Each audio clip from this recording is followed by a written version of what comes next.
Vali yardımcılar, bizi böyle bizim arkadaşlar olasında bekliyorlar. Dışarıdan gelecek görüşecekler.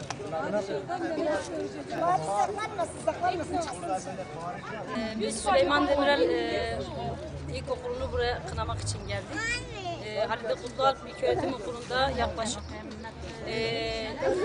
400'e yakın öğrenci oraya aktarılmak üzere çirkin bir karar alınmıştır. Bunu hep birlikte buraya kınamaya geldik. Benim çocuğum astım hastası, artı kalp hastası. Ben çocuğumu gönderemem okula. Vali Bey benim oğluma servis tutuyorsa, o serviste de düzenli okula gönderiyorsa o zaman göndersin çocuklarımızı. Biz buna karşıyız, izin vermiyoruz. 3 aydır ben buraya taşınmışım. Benim kızım 7 yaşındadır. Uzak bir okula gönderiyorlar. Hiçbir zaman ben okula gönderseler ben kızımı bırakmam okula gitsin. Çünkü her gün götürüp getiremiyorum. Küçük bebeğim var.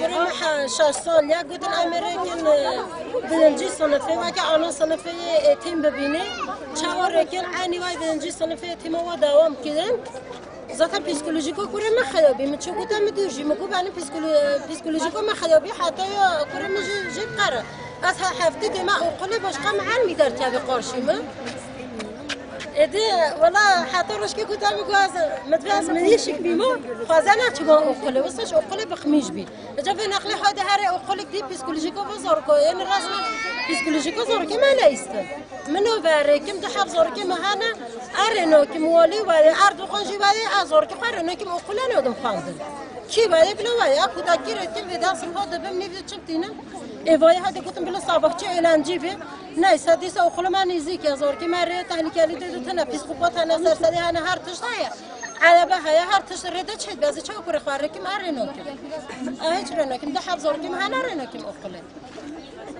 Hiç yol değiştirecek o karşıdan karşıya yani nasıl olur? Biz çocuğumuzu evde okutacağız. Biz asla Süleyman Demirel'e göndereceğiz. Biz okulumuzdan çok memnunuz. Orada okul sabahçıydı, ilkokul öğlenciydi. Biz çok memnunduk okulumuzdan. Bu niye böyle bir şey düzenlemeler böyle bu kadar değişti? Düzenleme gayet iyiydi ve memnunduk değişmesini kesinlikle istemiyoruz. Hak önüne gitmediniz. İstek yarın yine geliriz. Yarın yine var, ertesi gün var. Her gün var. Vali gelmeden biz her gün geliriz. Valiyle Ben konuşmadan her çocuğumu gün oraya geliriz. göndermem. Ben çocuğum kim sorumludur benim çocuğuma bir şey gelirse, başına gelirse? Kim bir şey söyleyecek bana? Kim benim çocuğumu geri verecek bana? Gece gündüz orada hep arabalar gelip gidiyor, sürücü kursu vardır, her şeyi vardır. Ben 3 çocuğumu okula gönderiyorum. Ben okulumu istiyorum. Sizi içeriye alıp Başka ne insan söylediler? istemiyorum. Sizi içeriye alıp ne söylediler? Aldılar, oturdular, hadi. Hoşuna gittiler. Ben ne yapacağım buraya? Ben okulumu istiyorum. Valiyle konuşmak istiyorum. Onunla konuşmak istiyorum. Çocuğumu okulumu istiyorum. Başka bir okul istemiyorum. Bunu biliniz.